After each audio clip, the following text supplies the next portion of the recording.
بسم اللہ الرحمن الرحیم۔ السلام علیکم ناظرین کرام، چینل اسلام اینڈ ہسٹری میں آپ کو خوش آمدید کہتے ہیں۔ ناظرین کرام، سورۃ الکہف میں حضرت موسیٰ علیہ السلام اور حضرت خضر کا واقعہ بیان ہوا ہے۔ قرآن کریم میں بیان کردہ واقعے کی تفصیل صحیح بخاری میں بھی موجود ہے۔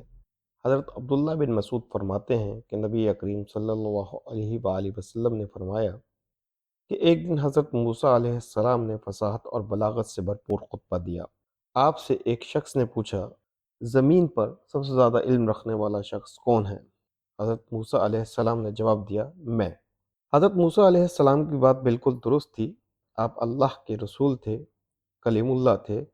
آپ اللہ تعالیٰ سے گفتگو کیا کرتے تھے۔ اس وقت آپ سے بڑا عالم کون ہو سکتا تھا؟ لیکن رب کریم کو آپ کا جواب پسند نہ آیا، کیونکہ مالک کو تو عجز پسند ہے۔ اللہ تعالیٰ نے حضرت موسیٰ سے فرمایا کہ میں نے کچھ علوم دوسرے لوگوں کو بھی عطا کیے ہیں جو آپ کو نہیں دیے۔ اس وقت آپ سے بڑا عالم بھی ہے۔ حضرت موسیٰ نے باری تعالیٰ سے دریافت کیا کہ وہ کون ہے اور کہاں رہتا ہے۔ اللہ تعالیٰ نے ارشاد فرمایا کہ تم اس کو مجمع البحرین کے پاس مل سکو گے۔ آپ ایک مچھلی پکڑ کر زنبیل میں رکھ لیں، پھر جہاں مچھلی گم ہوگی وہ بندہ آپ کو مل جائے گا۔ حضرت موسیٰ علیہ السلام نے مچھلی کو زنبیل میں رکھا اور اپنے خادم یوشع بن نون کو ساتھ لے کر سفر شروع کیا۔ جب آپ دونوں اس مقام پر پہنچے جس جگہ دو دریا ملتے ہیں، اور آپ کے خادم پتھر پر سر رکھ کر سو گئے، اور مچھلی زنبیل سے نکل کر دریا میں اپنی راہ بناتی گئی۔ ان دونوں کو علم نہ ہو سکا کہ یہی ان کی منزل ہے۔ یہ بات ان دونوں کے لیے حیرت کا باعث تھی۔ پھر آپ دونوں دن رات وقت جتنا بھی باقی تھا چلتے رہے۔ جب صبح ہوئی تو حضرت موسیٰ علیہ السلام نے خادم سے کہا، ہمارا ناشتہ لاؤ، اس سفر میں ہم کو کافی تکلیف اٹھانی پڑی ہے۔ اس نے جواب دیا، کیا آپ نے دیکھا کہ جب ہم پتھر سے ٹیک لگا کر آرام کر رہے تھے، وہیں میں مچھلی بھول گیا تھا، اور میں یہ آپ کو بتانا بھول گیا تھا کہ اس مچھلی نے انوکھے طریقے سے دریا میں اپنا راستہ بنا لیا۔ حضرت موسیٰ علیہ السلام نے جواب دیا کہ یہی تو وہ مقام تھا جس کی ہم تلاش میں تھے۔ آپ پچھلے پاؤں واپس ہو گئے۔ جب پتھر تک پہنچے تو دیکھا کہ ایک شخص کپڑا اوڑھے لیٹا ہے۔ حضرت موسیٰ علیہ السلام نے ان کو سلام کیا۔ پھر حضرت موسیٰ نے کہا کہ میں موسیٰ ہوں۔ حضرت خضر نے دریافت کیا کہ بنی اسرائیل کے موسیٰ؟ انہوں نے جواب دیا، ہاں۔ حضرت موسیٰ نے حضرت خضر سے دریافت کیا کہ کیا میں آپ کے ساتھ چل سکتا ہوں تاکہ آپ مجھے ہدایت کی وہ باتیں بتائیں جو رب کریم نے خاص طور پر آپ کو بتائی ہیں۔ حضرت خضر علیہ السلام نے فرمایا کہ تم میرے ساتھ صبر نہ کر سکو گے۔ اے موسیٰ، مجھے اللہ تعالیٰ نے ایسا علم دیا ہے جس کو تم نہیں جانتے، اور تم کو جو علم دیا ہے میں اس کو نہیں جانتا۔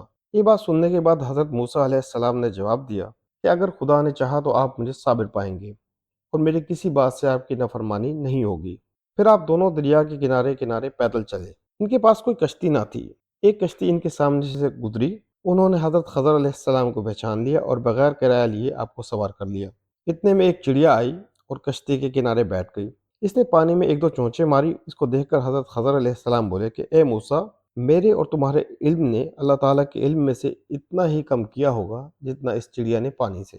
پھر حضرت خضر علیہ السلام نے کشتی کے تختوں میں سے ایک تختہ نکال دیا۔ حضرت موسیٰ علیہ السلام نے سوال کیا کہ ان لوگوں نے تو ہمیں بغیر کرایہ لیے سفر کرایا، آپ نے ان کی کشتی اکھاڑ دی تاکہ یہ ڈوب جائیں۔ حضرت خضر بولے، کیا میں نے نہیں کہا تھا کہ تم میرے ساتھ صبر نہ کر سکو گے؟ اس پر حضرت موسیٰ علیہ السلام نے جواب دیا کہ بھول پر میری گرفت نہ کریں۔ پھر دونوں کشتی سے اتر کر آگے بڑھے۔ ایک لڑکا بچوں کے ساتھ کھیل رہا تھا۔ حضرت خضر نے اوپر سے اس کا سر پکڑ کر ہاتھوں سے الگ کر دیا۔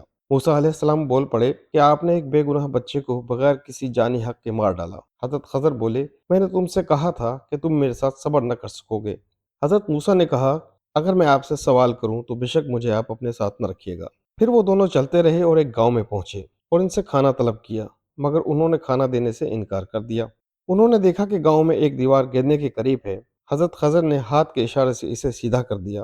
حضرت موسیٰ بول اٹھے، اگر آپ چاہتے تو گاؤں والوں سے اس کی مزدوری لے سکتے تھے۔ اس کے بعد حضرت خضر علیہ السلام نے جواب دیا کہ بس ہم اور تم میں جدائی کا وقت آ گیا ہے۔ میں آپ کو ان باتوں کی حقیقت بتاؤں گا جس پر آپ صبر نہ کر سکے۔ سورۃ الکہف میں ارشاد ہوتا ہے، جس کا مفہوم ہے کہ کشتی تو چند مسکینوں کی تھی جو دریا میں کام کاج کرتے تھے۔ میں نے اس میں توڑ پھوڑ کا ارادہ کر لیا کیونکہ اس کے آگے ایک بادشاہ تھا جو صحیح سالم کشتی کو جبراً ضبط کر لیتا تھا۔ پھر دوسرے واقعے کے بارے میں بیان کیا کہ اس لڑکے کے والدین بہت ایماندار تھے۔ مجھے ڈر تھا کہ یہ اپنی سرکشی اور کھڑپن سے ان کو پریشان نہ کر دے، اس لیے میں نے چاہا کہ پروردگار ان کو اس سے بہتر عطا کرے۔ دیوار کا قصہ بتاتے ہوئے حضرت خضر نے کہا کہ اس شہر میں 2 یتیم بچے رہتے تھے جن کا خزانہ ان کی دیوار کے نیچے دفن تھا۔